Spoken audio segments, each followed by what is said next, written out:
నమస్తే, welcome to స్వతంత్ర. నేను మురళి. ముందుగా హెడ్లైన్స్ చూద్దాం. ఏపీలో వైసీపీ కాంగ్రెస్ ఒకటే, ఓటు చీలకుండా ఎన్డీఏను గెలిపించాలన్న మోదీ. అమరావతిని జగన్ భ్రష్టు పట్టించారన్న బాబు. ఏపీ డ్రగ్ క్యాపిటల్గా మారిందన్న పవన్.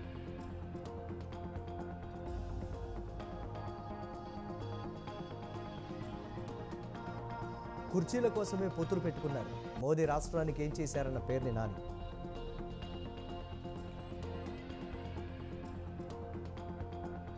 తెలంగాణలో కాంగ్రెస్ గేట్లు తెరిచారు. బీఆర్ఎస్లో మిగిలేది ముగ్గురేనన్న సీఎం రేవంత్.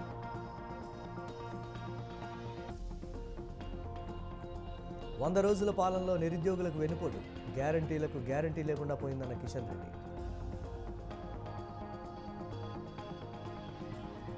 సిబిఐ ఈడీలతో కాంగ్రెస్ నేతలను వేధిస్తున్నారు. భారత్ జోడో యాత్ర ముగింపు సభలో రాహుల్ వ్యాఖ్యలు.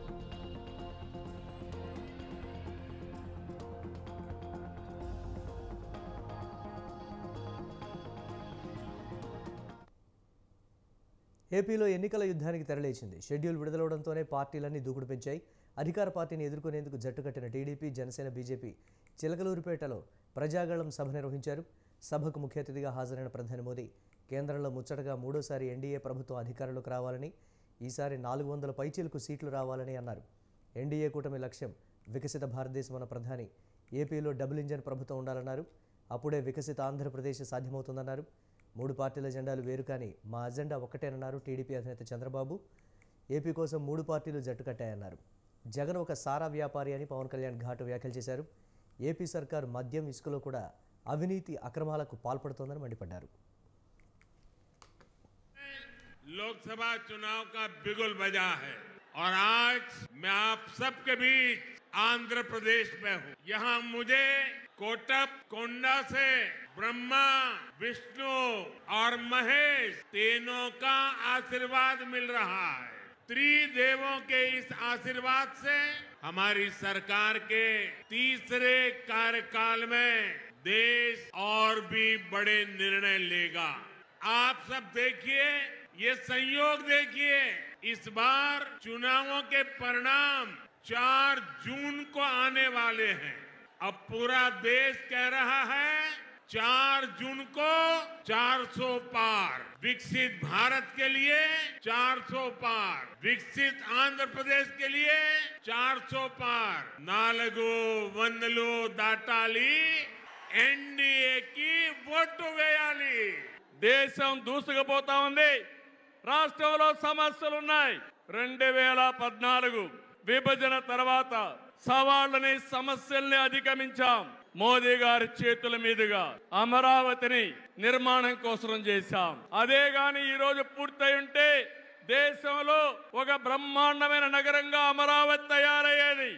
3 ముక్కలాటతో అమరావతిని నాశనం చేసి భ్రష్టు పట్టించిన వ్యక్తి ఈ జగన్మోహన్ రెడ్డి. జగన్ అధికార దాహానికి, వంచనకు బాబాయి బలయ్యాడు. 2 చెల్లెళ్ల సైతం రోడ్డెక్కి వైసీపీ పునాదులు రక్తంతో తడిచాయని ఘోషించే పరిస్థితి వచ్చారు. జగన్కు ఓటేయద్దని సొంత చెల్లెళ్లే చెప్పారంటే 5 కోట్ల ప్రజానీకం అర్థం చేసుకోమని విజ్ఞప్తి చేస్తున్నా. 2014 తిరుపతి బాలాజీ ఆశీస్సులతో ఎన్డీఏ విజయాన్ని సాధించింది, ప్రభుత్వాన్ని స్థాపించింది. 2024లో దుర్గమ్మ తల్లి ఆశీస్సులతో మొదలు పెడుతున్నాం. అంతకు మించిన ఘన విజయం సాధిస్తున్నాం.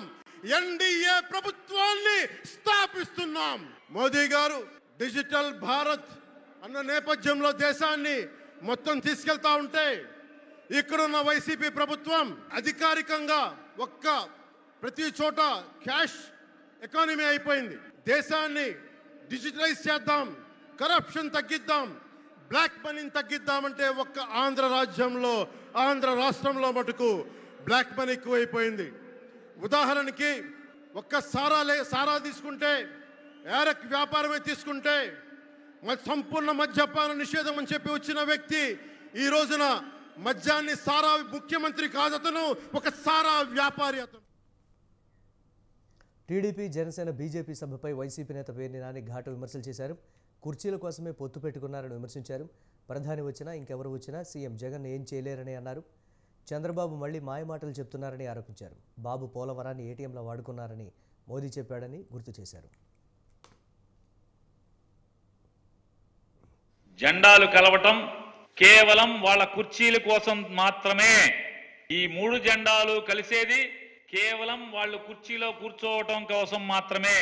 అంతేగాని ఈ రాష్ట్ర ప్రజల మేలు కోసం, ఈ రాష్ట్ర అభివృద్ధి కోసం కాదనేది వాళ్ళ ముగ్గురు మాటలను బట్టి మనందరికీ కూడా తేటతెల్లం చేసినందుకు ఈ సభని ఇంత గొప్పగా జగన్ గారి కోసం ఇంత ఖర్చు పెట్టి మోడీ గారు ఒక విమానం వేసుకుని మొత్తం ముగ్గురు కలిసి 5 హెలికాప్టర్లు వేసుకొచ్చి ఈ రకంగా జగన్ గారి మంచి కోసం ఈ సభ పెట్టినందుకు వీళ్ళని అభినందిస్తూ సెలవు. జెండాలు కలవటం కేవలం వాళ్ళ కుర్చీల కోసం మాత్రమే. ఈ 3 జెండాలు కలిసేది కేవలం వాళ్ళు కుర్చీలో కూర్చోవటం కోసం మాత్రమే. ప్రభుత్వాన్ని పడగొడతామంటే చూస్తూ ఊరుకోం. కేసీఆర్ నాటిన కలుపు మొక్కలను ఏరిపారేస్తున్నామంటూ బీఆర్ఎస్పై విరుచుకుపడ్డారు సీఎం రేవంత్. తెలంగాణలో కాంగ్రెస్ అధికారంలోకి వచ్చి ఈరోజు 100 రోజులు పూర్తయిన సందర్భంగా ఆయన కేసీఆర్పై శివాలెత్తారు. తమ ప్రభుత్వాన్ని పడగొడతామంటే చూస్తూ ఊరుకోబోమని హెచ్చరించారు. తాము గేట్లు తెరిస్తే బీఆర్ఎస్ ఖాళీ అవుతుందన్నారు. 100వ రోజు ఒక గేట్ మాత్రమే తెరిచామని, అవతలి వర్గం ఖాళీ అయినప్పుడు గేట్లు తెరిచినా మూసినా ఒకటేనని సీఎం రేవంత్ రెడ్డి ఎద్దేవా చేశారు.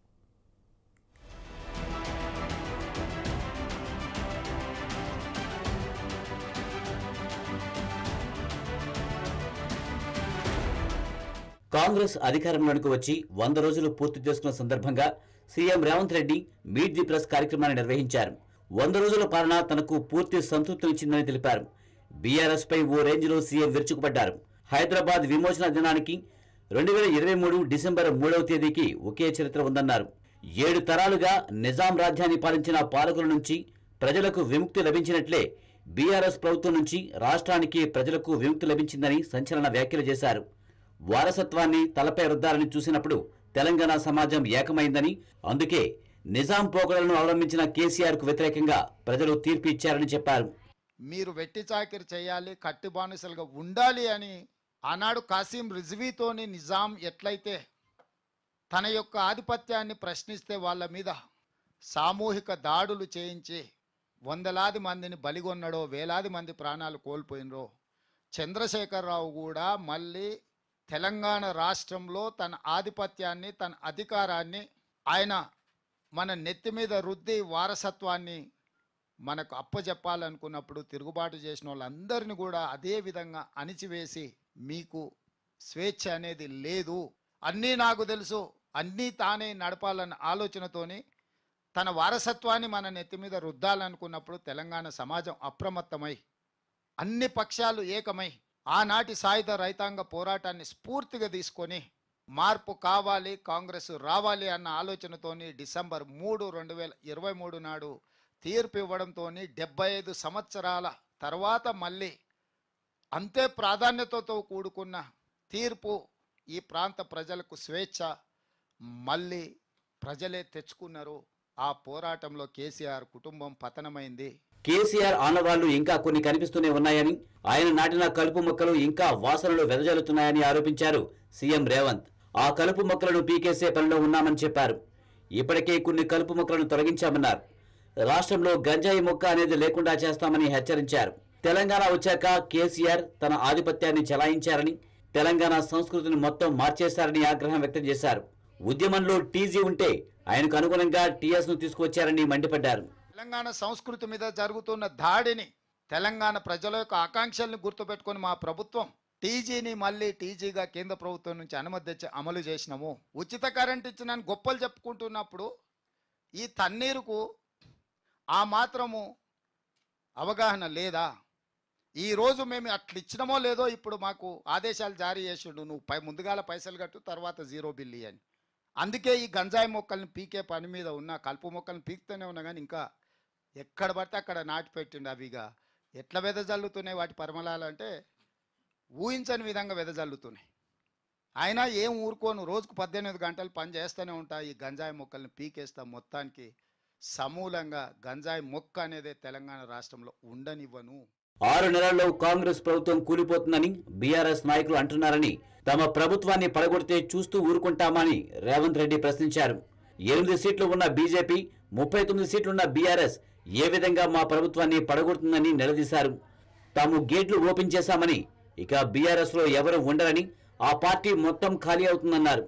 చివరకు బీఆర్ఎస్ పార్టీలో కేసీఆర్, కేటీఆర్, హరీష్ రావులు ముగ్గురు మాత్రమే ఉంటారని సీఎం రేవంత్ రెడ్డి అన్నారు. కుక్క కాటుకు చెప్పు దెబ్బ అని పెద్దలు చెప్పిండ్రు. కొట్టకుట్టు ఊరుకుంటామా? కొడతాం కదా. నేను ముందే చెప్పినా కదా, సరే మీరు తారీఖు పెట్టుర్రి చెప్తా కదా అని. అందుకే ఈరోజు మొదలుపెట్టిన, మీరు ఇంకా చూసినట్లేరు. 100వ రోజు మొదలుపెట్టిన, 100 రోజుల పరిపాలన మీదనే పెట్టిన. నిన్నటి కోడ్ రానంత వరకు ముఖ్యమంత్రిగానే వ్యవహరించిన. ఎందుకంటే చాలా నిబద్ధతతోని రోజుకు 18 గంటలు ప్రతిరోజు పనిచేసిన 100 రోజులు. అవతల ఖాళీ అయినాక ఇక మూసినా తెరిచినా ఒకటే కదా. గేట్ ఓపెన్ అయింది మిత్రమా. పొద్దున గేట్ ఓపెన్ చేసి ఒక్క గేట్ తెరిచిన, మొత్తం తెరవాలి. Present MLA, present MP already gate open చేసినాం. రైతు భరోసాపై తెలంగాణ సీఎం రేవంత్ కీలక ప్రకటన చేశారు. భవిష్యత్తులో రైతు భరోసా గొట్టలు, చెట్లు, లేఅవుట్లకు ఇవ్వడం కుదరదని చెప్పారు. ఇప్పటి వరకు 5 ఎకరాల లోపు ఉన్న దాదాపు 62 లక్షల మంది రైతులకు రైతు భరోసా అందించామన్నారు. ఇచ్చిన హామీల మేరకు గ్యారంటీలను అమలు చేస్తున్నామని, 8 లక్షల కుటుంబాలకు 500 సిలిండర్ అందిస్తున్నామని చెప్పారు. 42 లక్షల కుటుంబాలు 200 యూనిట్ల విద్యుత్ పథకాన్ని పొందుతున్నాయన్నారు. 6 గ్యారంటీలను పక్కాగా అమలు చేస్తామని రేవంత్ రెడ్డి హామీ ఇచ్చారు. ఈ పథకాలన్నిటిని కూడా మొదలు పెడితే ఆపొద్దు, ప్రతి వాడికి అందించాలన్న ఆలోచనతోని ఒక పకడ్బందీగా సంక్షేమ పథకాలను అమలు చేస్తూనే అభివృద్ధిని ఎక్కడా నిర్లక్ష్యం చేయలేదు. భవిష్యత్తులో రైతు భరోసా పథకము గుట్టలకు, చెట్లకు, రోడ్లో పోయిన భూములకు, లేఅవుట్లై బంగ్లాలు కట్టిన ప్రాంతాలకు ఇవ్వబడవు. అట్లాంటి వాటిని అన్నిటిని కూడా సర్వే చేసి వాటిని తొలగిస్తాము. అందుకే గ్రామాలలో రైతు బంధు అడిగే వాళ్ళను అప్లికేషన్ పెట్టుకోమన్నాము. ప్రభుత్వం ఇచ్చే ఏ సంక్షేమ పథకానికైనా అర్హులు అప్లికేషన్ పెట్టుకోవాలి. అప్లికేషన్ పెట్టుకున్న వాటిని స్క్రూటినీ చేసి వాళ్ళందరికీ, ఇప్పుడు ఎవరైతే 68 లక్షల మంది రైతు బంధు లబ్ధిదారులు ఉన్నారో డేటా మొత్తం మా దగ్గర ఉంది. అందులో ఎవరైనా అనర్హులు ఉంటే వాటిని విశ్లేషిస్తాం. అంటే ఆల్రెడీ అమ్మేసుకొని లేఅవుట్లు అయిపోయి కాలనీలు వచ్చిన వాళ్ళు కూడా నాకు తెలిసిన బంధువులు చాలామంది ఉన్నారు. 30 ఏళ్ల క్రితం అవి లేఅవుట్ అయ్యి అమ్మిపోయినా, పెద్ద పెద్ద బంగ్లాలు వచ్చినాయి, అపార్ట్మెంట్స్ కూడా వచ్చినాయి. కానీ ల్యాండ్ యూసేజ్ మారకపోవడం వల్ల, అంటే నాన్ అగ్రికల్చర్ ల్యాండ్ కన్వర్ట్ కాకపోవడం వల్ల అగ్రికల్చర్ ల్యాండ్ కింద వాళ్ళ పేరు మీదనే వస్తుంది. వాళ్ళకి లక్షల రూపాయలు వాళ్ళ ఖాతాలో పడుతున్నాయి. ఇట్లాంటి నిర్లక్ష్యము, తప్పుడు విధానాలకు రైతు భరోసా పథకంలో పులి స్టాప్ పెడతాము. తప్పకుండా వాళ్ళని పెంచి, అంటే ఈ దుర్వినియోగాన్ని ఆపుతాము. నిజమైన లబ్ధిదారులకు పూర్తి స్థాయిలో అమలు చేస్తాం. మొత్తానికి కాంగ్రెస్ 100 రోజుల పాలన పూర్తి చేసుకున్న సందర్భంగా మరోసారి బీఆర్ఎస్ పై విమర్శల వర్షం కురిపించారు రేవంత్ రెడ్డి. ఎన్ని ఇబ్బందులు ఎదురైనా 6 గ్యారంటీలు అమలు చేస్తామని చెబుతూనే గత ప్రభుత్వ విధానాలను ఎండగట్టారు.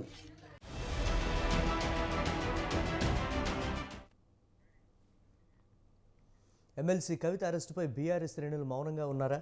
ప్రేక్షక పాత్రకు పరిమితమయ్యారా? తమకు పట్టనట్లు వ్యవహరిస్తున్నారా? జాగృతి శాఖల రద్దుతో కవితకు మద్దతు లభించలేదా? ఆందోళనలకు పిలుపునిచ్చినా ముందుకు వచ్చేవారే లేరా? మరోపక్క సీనియర్ నాయకులు బీఆర్ఎస్కు గుడ్ బై చెప్పి వేరే పార్టీలో చేరారు. దానం నాగేందర్, రంజిత్ రెడ్డి, ఆదూరి వంటి నేతల వలసలతో క్యాడర్ పరేషాన్లో ఉన్నారు. పార్టీ క్యాడర్ నిస్తేజంలో ఉండటానికి అధిష్టానం తీసుకున్న నిర్ణయాలే కారణమా? Watch the story.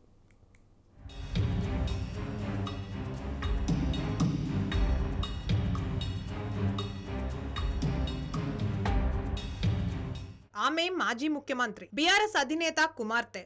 అధికారం ఉన్నప్పుడు ఆమె పార్టీ శ్రేణులకు అధికార కేంద్రంగా ఉన్నారు, హల్చల్ చేశారు. కానీ అధికారం కోల్పోయాక సీన్ రివర్స్ అయింది. ఆమె ఎవరో కాదు, బీఆర్ఎస్ ఎమ్మెల్సీ కల్వకుంట్ల కవిత. తెలంగాణ ఉద్యమ సమయంలో జాగృతి సంస్థను ఏర్పాటు చేసి ప్రజలకు దగ్గరయ్యారు. తెలంగాణ సంస్కృతి, సాంప్రదాయాలు, బతుకమ్మ పండుగల ద్వారా విస్తృతంగా కార్యక్రమాలు నిర్వహించారు. తెలంగాణ రాష్ట్రం ఏర్పాటు సమయంలో 2014లో నిజామాబాద్ ఎంపీగా ఎన్నికయ్యారు. 2019లో జరిగిన ఎన్నికల్లో మాత్రం కవిత బీజేపీ అభ్యర్థి ధర్మపురి అరవింద్ చేతిలో ఓడిపోయారు. ఆ తర్వాత నిజామాబాద్ జిల్లా స్థానిక సంస్థల ఎమ్మెల్సీగా ఎన్నికయ్యారు.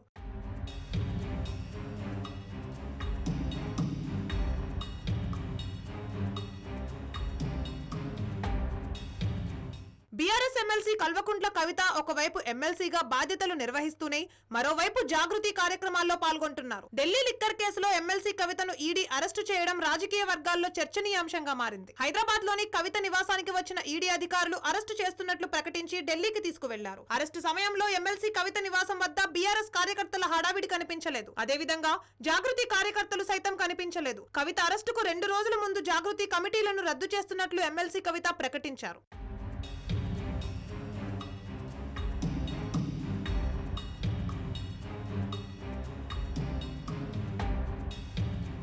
తెలంగాణలో బీఆర్ఎస్ పార్టీ అధికారంలోకి వచ్చాక ఇతర పార్టీల నుండి పెద్ద ఎత్తున నేతలను చేర్చుకున్నారు. అనేక మందికి ప్రభుత్వంలో ప్రాధాన్యత కల్పించారు. పార్టీ నిర్మాణంపై కేసీఆర్ దృష్టి సారించలేకపోయారు. దీనితో బీఆర్ఎస్ పార్టీ అధికారం కోల్పోయాక ఇతర పార్టీల నుండి వలస వచ్చిన నేతలు మళ్లీ తమ దారి తాము చూసుకుంటున్నారు. సాక్షాత్తు పార్టీ అధినేత మాజీ ముఖ్యమంత్రి కుమార్తెను అరెస్టు చేస్తే పెద్ద ఆందోళనలు చేయాల్సిన శ్రేణులు సైలెంట్ అవ్వడం చర్చకు దారితీసింది.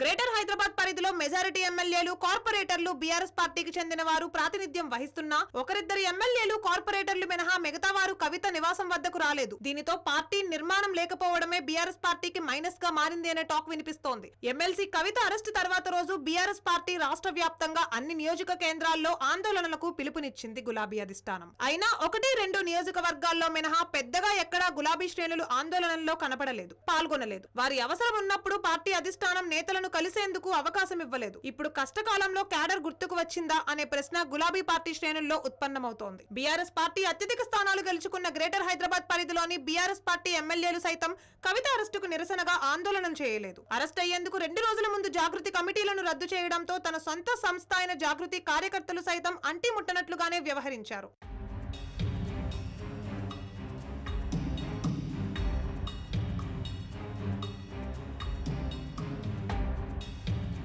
మొత్తానికి కీలకంగా మారిన ఎమ్మెల్సీ కవిత అరెస్టు విషయంలో బీఆర్ఎస్ శ్రేణులు ముందుకు రాకపోవడంపై రాజకీయ వర్గాల్లో చర్చనీయాంశంగా మారింది. మరి రాబోయే రోజుల్లో బీఆర్ఎస్ పార్టీలో ఎలాంటి పరిణామాలు చోటు చేసుకుంటాయో చూడాలి.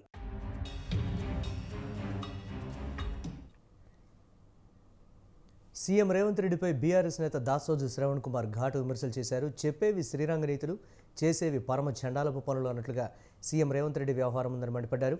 పార్టీలు మారిన వాళ్లను రాళ్లతో కొట్టి చంపాలని నిన్నటిదాకా మాట్లాడిన రేవంత్ రెడ్డి ఇప్పుడు నిజస్వరూపం చూపిస్తున్నాడని అన్నారు. పార్టీ ఫిరాయింపులను నిర్లజ్జగా, నిస్సిగ్గుగా ప్రోత్సహిస్తున్నారని విమర్శించారు. నిన్నటిదాకా పార్టీలు మార్పుడు తప్పు, మారడం తప్పు, ఒక పార్టీలో గెలుపొంది ఇంకొక పార్టీలోకి పోవడం నేరం, ఒకవేళ మారినట్లయితే రాళ్ళు తీసుకొని అదేదో అనాగరికమైనటువంటి ఒక సంప్రదాయాలు, చట్టాలు ఉండేటువంటి ఒక మిడిల్ ఈస్ట్లో ఉండేటువంటి ఒక చట్టాలు పట్టుకురావాలా, రాళ్లతో కొట్టి చంపాలా, వాళ్లను ఉరిదీసి చంపాలా, పార్టీలు మారుతాయని చెప్పని చిలక. కవిత అరెస్టుపై కీలక వ్యాఖ్యలు చేశారు. నేరం చేయనప్పుడు కవితకు భయం ఎందుకని ప్రశ్నించారు. తెలంగాణకు మేలు చేయడం కోసం ఢిల్లీ వెళ్లారా, తెలంగాణను దోచుకున్నది చాలక ఢిల్లీ వెళ్లారా అంటూ ఆయన నిలదీశారు. చట్టపరిధిలోని ఈడీ దర్యాప్తు చేస్తోందని ఆయన అవసరమైన ఆధారాలు సేకరించామని చెప్తోందని అన్నారు. ఈ కేసుతో బీజేపీకి ఎలాంటి సంబంధం లేదని కిషన్ రెడ్డి చెప్పారు. 10 ఏళ్లు రాష్ట్రాన్ని పాలించిన కేసీఆర్ కుటుంబం తెలంగాణను దోపిడీ చేసిందని కేంద్ర మంత్రి మండిపడ్డారు. 10 ఏళ్లు రాష్ట్రాన్ని పాలించిన కేసీఆర్ కుటుంబం తెలంగాణను దోపిడీ చేసిందని కేంద్ర మంత్రి కిషన్ రెడ్డి మండిపడ్డారు. తెలంగాణలో నియంత పాలన కొనసాగించారని ఆగ్రహం వ్యక్తం చేశారు. సాగునీటి ప్రాజెక్టులు, కాంట్రాక్టులు, మద్యం, స్థిరాస్తి, ఇసుక వ్యాపారాలతో రాష్ట్రాన్ని బీఆర్ఎస్ నేతలు పూర్తిగా దోచుకున్నారని ఆరోపించారు. ఢిల్లీ మద్యం వ్యాపారంలో అవినీతికి పాల్పడిన చరిత్ర కూడా కేసీఆర్ కుటుంబానిదని విమర్శించారు. ఈరోజు రాష్ట్ర రాజకీయాల్లో అనేక మార్పులు వచ్చాయి. వచ్చేటువంటి ఎన్నికల్లో పూర్తిగా కనుమరుగయ్యే అవకాశం. టీఆర్ఎస్ పార్టీ ఆవశ్యకత ఈరోజు తెలంగాణకు లేదు. 10 సంవత్సరాలుగా లక్షలాది మంది తెలంగాణ ఉద్యమకారులు త్యాగాలు చేసి, పోరాటాలు చేసి తెలంగాణను తీసుకొస్తే పూర్తిగా ఒక కుటుంబ కబంధ హస్తాలలో తెలంగాణను బలి చేశాడు కేసీఆర్. తెలంగాణ ప్రజలందరూ కూడా కుటుంబానికి బానిసలుగా ఉండాలనేటువంటి ఆలోచనతో కేసీఆర్ తెలంగాణను ఏ రకంగా మరి పరిపాలన చేశాడో, ఓ అహంకార పూరితమైనటువంటి పరిపాలన, ఒక నియంత్ర పూరితమైనటువంటి పరిపాలన, ఒక అవినీతి పరమ పరిపాలన, ఒక నిజాం లాగా పరిపాలన, ప్రజాస్వామ్య వ్యతిరేక పరిపాలన ఈరోజు కేసీఆర్ చేశాడు. కాబట్టి తెలంగాణ ప్రజలందరూ కూడా ఈరోజు టీఆర్ఎస్ ఓడించారు. కేసీఆర్ కుటుంబ సభ్యురాలు కవిత గారు ఢిల్లీలో ఈరోజు ఈడీ ముందు, దర్యాప్తు ముందు నిలబడింది, అరెస్ట్ చేయడం జరిగింది. టిఆర్ఎస్ నాయకులు చెప్తా ఉన్నారు భారతీయ జనతా పార్టీ కుట్ర చేసి కవితను అరెస్ట్ చేసిందని. భారతీయ జనతా పార్టీకి గాని తెలంగాణ రాష్ట్రానికి గాని కవిత గారి కేసుతో ఏ రకమైనటువంటి సంబంధం లేదు. ఈ కేసు రేవంత్ రెడ్డి వ్యాఖ్యలకు మంత్రి అమర్నాథ్ కౌంటర్ ఇచ్చారు. స్టీల్ ప్లాంట్ న్యాయ సాధన సభలో తెలంగాణ సీఎం రేవంత్ రెడ్డి వైఎస్ఆర్ నిజమైన వారసురాలు షర్మిల అని అన్నారు. వై షర్మిలారెడ్డి అనే పదంలోనే వైఎస్ఆర్ ఉందని చేసిన వ్యాఖ్యలకు మంత్రి అమర్నాథ్ స్పందించారు. తమ దగ్గర కూడా ఎన్నటి శ్రీనివాసరావు అని ఉన్నారని, అంత మాత్రాన వైఎస్ఆర్ అయిపోతారా అని ఎద్దేవా చేశారు. 2014లో చాలా మంది ఉన్నారు, మా దగ్గర ఏడువాక సత్యారావు ఉన్నాడు, ఆయన కూడా వైఎస్ఆరే. లేకపోతే ఎన్నటి శ్రీనివాసరావు ఉంటాడు, ఆయన కూడా వైఎస్ఆరే. అలాగంటే ఎవరు పడితే వాళ్ళు పెట్టించుకుంటే అవ్వదు కదా. మీకు తెలుసు కదా, ఏది ఏమైనప్పటికీ ప్రజలు నిజమైనటువంటి వారసులు ఎవరు అనేటువంటిది గతంలో 2019 ఎన్నికల్లో నిర్ణయం ఇచ్చారు. ఏపీలో ఎన్నికల వాతావరణం రోజు రోజుకు వేడెక్కుతోంది. ఈ క్రమంలో నేతలు ఘాటు వ్యాఖ్యలు చేస్తున్నారు. ఈసారి గెలుపు వైసీపీదేనని ఎంపీ వైవి సుబ్బారెడ్డి ధీమా వ్యక్తం చేశారు. ఎన్నికల కోసం బీసీలకు 50% సీట్లు ఇవ్వలేదని, గతంలో నామినేటెడ్ పదవులు, పనుల్లో కూడా 50% రిజర్వేషన్లు ఇచ్చామన్నారు. ప్రజలు తమ పక్షానే ఉన్నారన్నారు. సీఎం జగన్ అమలు చేస్తున్న సంక్షేమ పథకాలే మమ్మల్ని గెలిపిస్తాయన్నారు.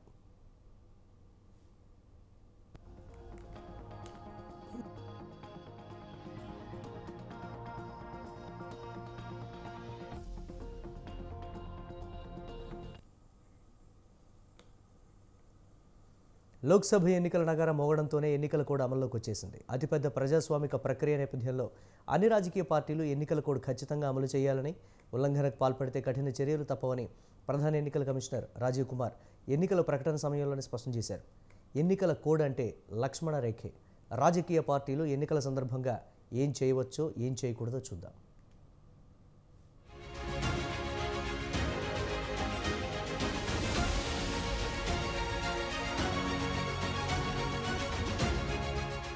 లోక్సభలో 543 నియోజకవర్గాలతో పాటు ఆంధ్రప్రదేశ్, అరుణాచల్ ప్రదేశ్, ఒడిశా, సిక్కిం అసెంబ్లీలకు 7 విడతల్లో ఎన్నికలు జరుగుతున్నాయి. షెడ్యూల్ ప్రకటనతోనే ఎన్నికల కోడ్ అమల్లోకి వచ్చింది.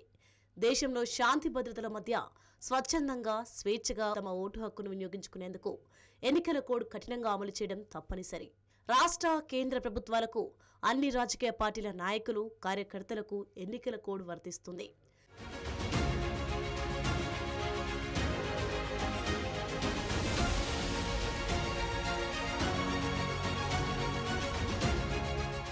ఎన్నికల నేపథ్యంలో కులాలు, మతాలు, వేర్వేరు భాషలు మాట్లాడే ప్రజల మధ్య విభేదాలు రెచ్చగొట్టడం కానీ, వైషమ్యాలు పెంచడం కానీ చేయకూడదు. విద్వేషాలను రెచ్చగొట్టే చర్యలను తీవ్రంగా పరిగణిస్తారు.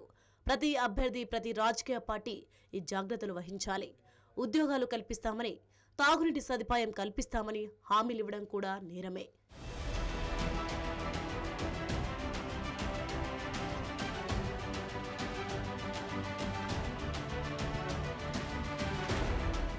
ఏ రాజకీయ పార్టీ కానీ, ఏ నాయకుడు కానీ మరో పార్టీ పైన, నాయకులపైన వ్యక్తిగతమైన విమర్శలు చేయకూడదు. రాజకీయ పార్టీల విధానాలు, కార్యక్రమాలు, గతంలో ఆ పార్టీలు చేసిన తప్పులను ఎత్తి చూపడానికే విమర్శలు పరిమితం కావాలి. నాయకులు, అభ్యర్థులు, పార్టీ కార్యకర్తల వ్యక్తిగత జీవితాన్ని కానీ, ప్రజలతో సంబంధం లేని అంశాలను కానీ ప్రస్తావించకూడదు. తప్పుడు ఆరోపణలు చేయకూడదు. మర్యాదపూర్వకమైన భాషలోనే ఈ విమర్శలు ఉండాలి.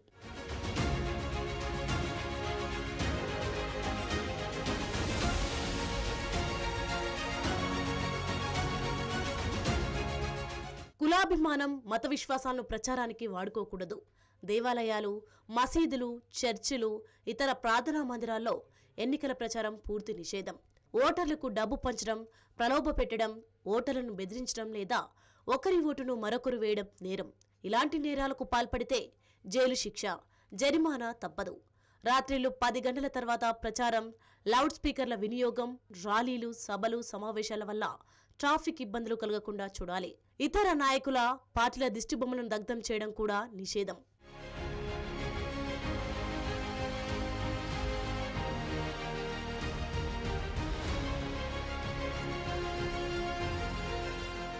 రాజకీయ పార్టీల అభ్యర్థుల ప్రచార కార్యక్రమాన్ని అడ్డుకోవడం, సమావేశాలకు భంగం కలిగించడం నిషేధం. అలాంటి చర్యలకు పాల్పడే పార్టీలు, అభ్యర్థులు, మద్దతుదారులపై చర్యలు తప్పవు. ఇతర పార్టీల అభ్యర్థుల పోస్టర్లు, ఫ్లెక్సీలు, ఇతర ప్రచార సామాగ్రిని తొలగించడం, ధ్వంసం చేయడం కూడా నిషేధం. అనుమతి లేకుండా ఇతరుల ఇల్లు, గోడలు, వేదికలను ప్రచారానికి వాడుకోవడం కూడా నిషిద్ధం. పోలింగ్ కేంద్రానికి ఓటర్లను తరలించడం, వాహనాలు కల్పించడం వంటి చర్యలను అనుమతించరు. పోలింగ్ కేంద్రాలకు 100 మీటర్ల దూరం వరకు 144 సెక్షన్ అమల్లో ఉన్నట్లే ఆ ప్రాంతంలో ప్రచారం నిషేధం. పోలింగ్ సమయానికి 48 గంటల ముందు నుంచి బహిరంగ సభలు నిర్వహించడాన్ని నిషేధించారు.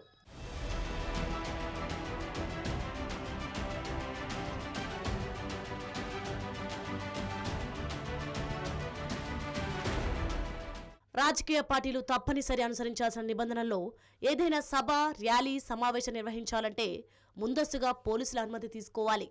ర్యాలీ ఎప్పుడు మొదలవుతుంది, ఏ మార్గంలో ఉంటుందో సమాచారం ఇవ్వాలి. ఆ పక్షంలో పోలీస్ బందోబస్తు కల్పిస్తారు. లౌడ్ స్పీకర్లు వినియోగించుకోవాలన్న పోలీసుల అనుమతి తప్పనిసరి.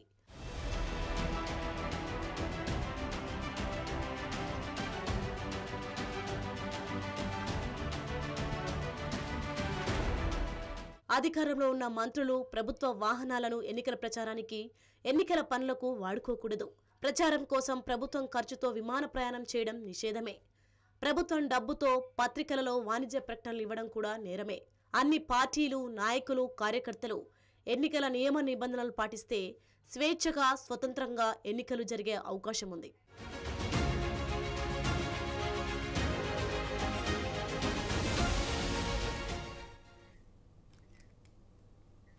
వివాదాస్పదమైన ఎలక్టోరల్ బాండ్లు కొనుగోలు చేసిన కంపెనీలో ఆంధ్రప్రదేశ్ రాష్ట్రానికి చెందిన బీజేపీ ఎంపీ సీఎం రమేష్ ఒకరు. BJP MP CM Ramesh company 45 కోట్ల రూపాయల విలువైన ఎలక్టోరల్ బాండ్లను కొనుగోలు చేసింది. సున్నీ డ్యాం నిర్మాణ కాంట్రాక్టు దక్కించుకున్న వెంటనే సీఎం రమేష్ కంపెనీ ఈ బాండ్లను కొనుగోలు చేయడం విశేషం. బీజేపీ ఎంపీ సీఎం రమేష్ స్థాపించిన కంపెనీ హిమాచల్ ప్రదేశ్లోని సున్నీ జల విద్యుత్ ప్రాజెక్టుకు సంబంధించి 1098 కోట్ల రూపాయల ఇంజనీరింగ్, ప్రొక్యూర్మెంట్, కన్స్ట్రక్షన్ కాంట్రాక్టు దక్కించుకున్న వెంటనే 5 కోట్ల రూపాయల విలువైన ఎలక్టోరల్ బాండ్లను కొనుగోలు చేసింది. త్రిపుర, మేఘాలయ, నాగాలాండ్ అసెంబ్లీ ఎన్నికలకు ముందు ఈ ఎలక్టోరల్ బాండ్లను కొనుగోలు చేశారు. 2 నెలల తర్వాత మళ్లీ 40 కోట్ల విలువైన బాండ్లను కొనుగోలు చేసిందని అధికార వర్గాల ద్వారా వెల్లడైంది.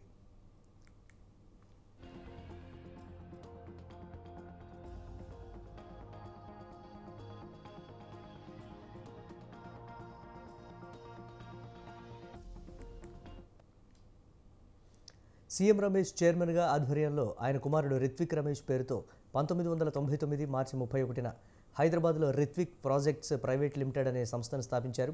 అది అన్లిస్టెడ్ కంపెనీ. ఆ కంపెనీకి 2023 జనవరి 14న ఈపీసీ కాంట్రాక్ట్ లభించింది. ఈ కంపెనీ చేపట్టిన మరో ప్రాజెక్టు ఉత్తరాఖండ్లోని తపోవన్ హైడ్రో ఎలక్ట్రిక్ ప్రాజెక్ట్. ఈ ప్రాజెక్టు చేపట్టిన కొద్ది రోజులకే ప్రాజెక్టు దగ్గరలోని జోషిమఠ్లో రోడ్లు, ఇళ్లు కూలిపోయాయి. భూమి కుంగిపోయింది. దీంతో ప్రాజెక్టుకు ఇబ్బందులు తలెత్తాయి.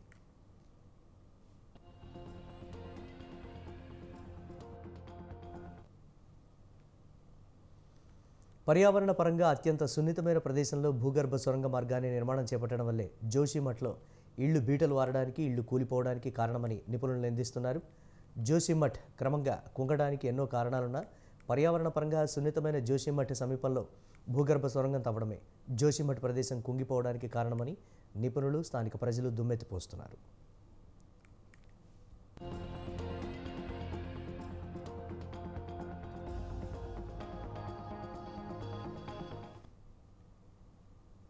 ఇవి ఇప్పటివరకు అప్డేట్స్. కీప్ వాచింగ్ స్వతంత్ర.